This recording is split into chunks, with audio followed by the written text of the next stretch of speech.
Thank you all for joining us for the professional monthly mingle.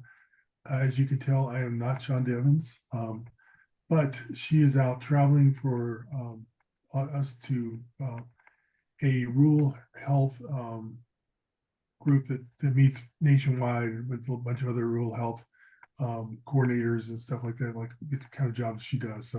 So she is out of town till probably closer to the end of the week. So if you need to get in touch with her, please don't hesitate to drop it into her inbox and she'll get back to you as soon as she gets back to town.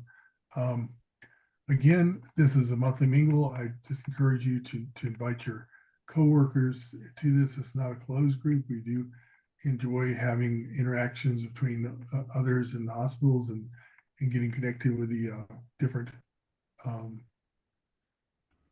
people that are involved in patient care, but also are involved in learning more about quality and patient safety and how to do a better job or improve their workflows at their workplace.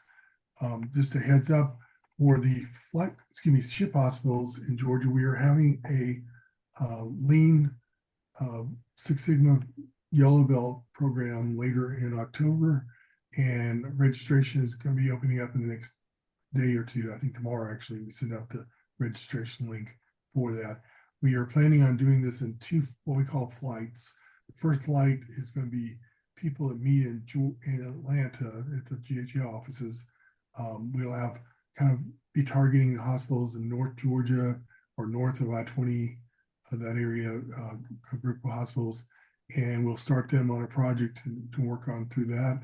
And then in February, we're planning on doing one for South Georgia, probably based out of Cordele, and we will be doing the same program, so it's not like you're going to get something different at the one over the other, and start that second stage or the second flight of hospital working on their projects and stuff. And we're looking at trying to look at those processes where things are time is kind of a factor that you can lean things up, and looking at how you can lean it. Yellow belt's a very short one-day class. If you've ever been to black belt training, you know that's almost like a college level course. Green belt is more like an introduction seminar, a 5-day course, and then a yellow belt is just basically a 1 day where you don't have quite so much math, but you do have a lot of concepts and stuff like that coming up. So if you got any questions about it, please contact Shonda. If you don't get the email inviting you to register for that and you think you should qualify for that, please let her know. As I said, we're sending this out to our SHIP hospitals that are part of the SHIP program. And today we're going to be talking about, Shonda's so good about having those thoughtful moments and concepts. I am not going to have one of those today for y'all. I apologize, but if any of you have one of those that you'd like to share, we're going to open up the lines later, and I'd love for that sharing to happen, because I'm sure we could all be encouraged by what you have to share. Today we have Tanya Chitwood. She's going to be talking about some innovations that she's had experienced or has seen talked about in her area, her universe of work and everything else. And we'll start out with that, and then we'll get into some other things later on. So Tanya, I'm going to hand this over to you, but as we sit here, I want to acknowledge the 800-pound gorilla in the room is our storm coming in, and our prayers go out to all y'all that might be in the way of the storm as it tracks along. It doesn't look like it's moving very much right now, and that concerns me because that means it can get stronger. So just buckle down, keep an eye out for it. Know that your employees are probably impacted as much as your building and your patients are. So just keep that on the forefront of your mind. And I know it's in the back of each one of your thoughts as the hours progress and the storm moves further north. Anyway, Tanya, I'm going to let you go ahead, and I'm going to turn my camera off in the meantime. All right, good afternoon, everyone. My name is Tanya Chitwood, and as Tracy said, I'm the Chief Nursing Officer at Elbert Memorial Hospital, and we're located in Elberton, Georgia, which is the lower end of Northeast Georgia on the South Carolina line. I may have had the pleasure of meeting some of you at GHA's GONL meeting in Savannah just a couple weeks ago. One of the things that Shonda and I had talked about while at that meeting is OB patients and the maternal health issues that are coming about in the state of Georgia, and how we need to do a better job with maternal health. Got me thinking about, I spent 18 years background in OB, nursery, NICU nursing. And the hospital that I'm here at Elbert Memorial now, we do not have obstetric services. And we do have plenty of women show up in our ER. Some are early pregnancy, some are more advanced in pregnancy. And one of the concerns that I had coming here and realizing we did not offer that service is, are we doing appropriate OB assessment on these patients? If your ER is like ours, a lot of critical access or rural hospitals, and when they don't have OB services, actually just do Doppler fetal heart tones, just checking on those pregnancies. And a lot of times, as anyone who has ever had any experience with OB, you could actually get a fetal heart tone that is normal. You could have a baby that you check a fetal heart tone in the 150s in that split second, and you think, okay, my normal fetal heart tones are 110s to 160s, so I'm okay. I'm sitting good at 150. But what we don't have the luxury of doing is actually having fetal monitors and someone to interpret that monitoring, to actually do a complete OB assessment on this patient when she comes in the door. You would actually, in other hospitals who have OB services, they connect these moms to the external fetal monitor, where they monitor, of course, for a contraction pattern. And they also monitor fetal heart tones to see if they're getting accelerations, which are positive. That's that heartbeat jumping up and showing that the baby's good and happy and reactive. Or decelerations, meaning that for some reason that baby's heart rate is dropping at periodic times during whether that mom's having contractions, or whether there's some other stressor occurring in mom's body or baby that is causing those issues, things like placental inefficiency. So one of the things that got me thinking, we had partnered with Augusta University at one point and was doing our telemedicine. We have since switched telemedicine providers, but Dr. Lyon and I got really excited because we were talking about a program we could put together for critical access in rural hospitals that would allow us to get grant money that would have a external fetal monitor, where you could educate and train emergency room staff to just place the patient on the monitor, where you could get a contraction pattern monitoring, and you could also get fetal heart tone monitoring. And you would need a 10 to 15 minute strip of that, and then reach out to our telemedicine provider. In this situation, when AU was our partner, they were actually going to use their OB residents. So, of course, being in an ER where you don't have obstetrics, it's going to be very hard to keep your staff up to date on reading fetal monitor strips and keeping them certified and validate that they know how to do that efficiently. So the OB residents were going to actually read our monitor strips for our pregnant patients, interpret those to say, hey, that mom looks really good. I don't see a contraction pattern. The baby's heart rate looks really good. I'm seeing great variability in that heart rate. I'm seeing accelerations, which I like to see, and I'm not seeing any decelerations, which would give us concerns. But go back to initially what I was saying, and we had a mom come in and our baby's heart rate was 150. Well, if our baby's heart rate is normally 120, and all of a sudden we're seeing a 150, that could be tachycardic for that baby, just depending on the assessment we have on the mom. If the mom becomes dehydrated or the mom. What's the weather gonna be like tomorrow? I think just rain till like later on, I think. Oh, I think we're hearing somebody. That's Yeah, Felicia, I think we're getting your audio. I'm sorry. All right. You're okay. So we come up with a model to where they could help us assess on these babies, so that when we have pregnant patients here, we actually give them a total complete OB assessment, instead of just doing Doppler heart tones and then sending them out the door. And so if you do not have an OB provider there at your hospital, and that's something that you're concerned about, one of the things that you can actually do is, and if some of you have AU as a reference facility or another facility that could be a reference, is reach out and make contact with those providers in those hospitals and ask, would they mind partnering with you?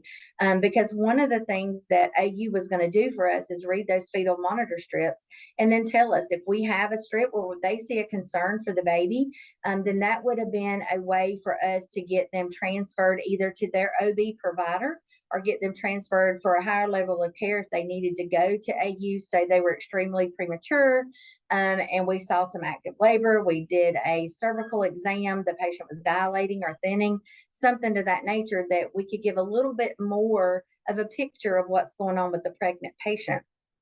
So one of the things that we had talked about too is partnering with them to find out any lab work that they may need for whatever the complaint for the mom is coming into the ER. Because I think for us, the worry is being in a rural place. We are about 45 minutes to the closest larger facility that delivers babies either direction. All directions of us are the closest is 45 minutes.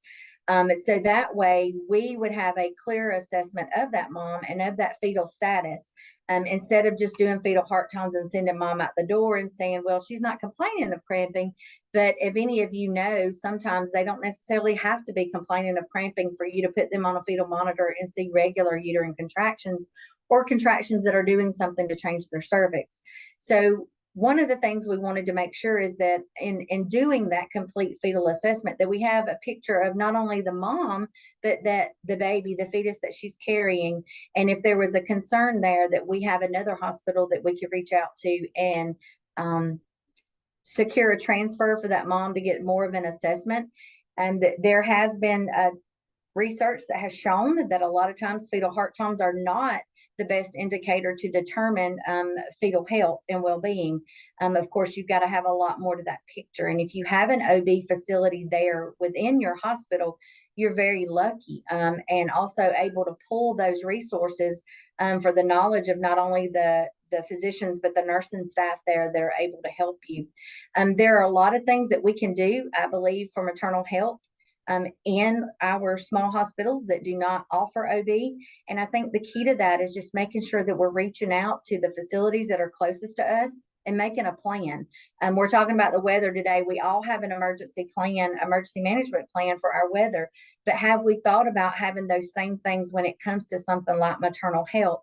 And I really think that's one of the reasons why Georgia doesn't perform as well on maternal health is because we've really not honed in on the real assessment piece to these moms who are coming in premature labor or coming in with an OB complaint or even a non-OB complaint, and we're just not catching them because we don't have a plan for how to take care of those patients. Another thing we did here is we also have baggies. We did buy a fetal warmer, one of the GE Panda giraffes. So we have that here in our facility. So if we do have to deliver a baby that's coming in our ER and we are not able to get that patient transferred, we have a process in which immediately, we get on the phone with the OB provider and we get on the phone with the transferring physician. We had a 28-weeker here at Elbert Memorial, which we are a critical access hospital. We had a 28-weeker that actually done very, very well, extremely well. He was born about 40 minutes after mom hit the door. She was 6 centimeters dilated, active labor. He ended up delivering, and of course, just knowing what to do and having somebody in place and on their way to come get the baby. We had a helicopter in the air the minute we checked the cervix and found she was 6 centimeters with a bulging bag. They were in the air and on the way. We delivered the baby. We were able to place him in a oversized plastic bag from the kitchen to maintain his moisture and his heat. We wrapped his head and kept him covered around the side with the blankets. And we were able to start his IV and get him some slow IV infusion fluids going. We did not intubate him. He actually spontaneously cried at delivery, but of course, still extremely premature. And we knew that lung development was not there, but we were able to support his ventilation with a bag mass valve for him and waited till CHOA actually was the facility that come to get him waited till they were here and intubated him because they were the more experienced ones with that. We actually did not want to cause any more damage, and he was actually perfusing and doing very well. We were maintaining our O2 sats between 88 and 90%, which is where they like you to stay on premature babies. We had his temperature controlled, we had his blood sugar controlled, we had his fluid levels controlled. So just having a plan of what to do when that happens is going to be the best thing for maternal outcomes. If you don't have somebody in your facility that has the knowledge or any of that skill, reach out to people and ask, hey, what are you doing? Find a hospital that delivers babies and are very used to stabilization of moms and newborns that are delivered in the ER. Figure out what they do and what policies and procedures they may have. Reach out and then implement that. I found at a previous hospital I was at, we did deliver babies, and we did have a level 2 NICU. So I was able to reach out to the neonatologist at Northeast Georgia Medical, and they actually came in, sent one of their neonatologists down. We situated our supplies, our equipment, our protocols, our policies to look at that when we delivered a baby, we would start every baby just like they would. So if we had a baby that didn't do well, that we knew needed care above and beyond our level 2 NICU, then we have done everything that they would have done. And so the transition of care was very smooth and very easy. And I think just reach out and ask questions. That hospital that would be taking your mom, reach out and ask the questions. What would you like us to do? Do you have a team you could send down to our facility and maybe do a day of training with us? Most facilities are going to tell you yes, especially if they know they're going to get your babies, because they want to set you up for success. Because, of course, no facility wants a train wreck that we've had in our facilities, because we don't do it every day. So that's one of the things that I would recommend, to reach out to those facilities and get that in play. If you are partnered with Augusta University, reach out to Dr. Lyon, ask him about the program. When we decided to switch providers, Elbert Memorial was going to be their trial hospital. I'm not sure if they're still moving on with the project, but if so, reach out and ask them. And if not, maybe they're looking for another trial hospital. Maybe that could be your facility. And I am more than happy to answer any questions or do anything that I can do to help. But when Shonda and I was talking, this is just something that she said had been mentioned about a concern for our rural and critical access hospitals that do not deliver babies. And so we just thought we'd talk about it and kind of put that out there, and some of the legwork we had done, and some of the ways that we can actually do our part to make sure that we're going to impact and make a difference and improve the outcomes of moms and babies in Georgia.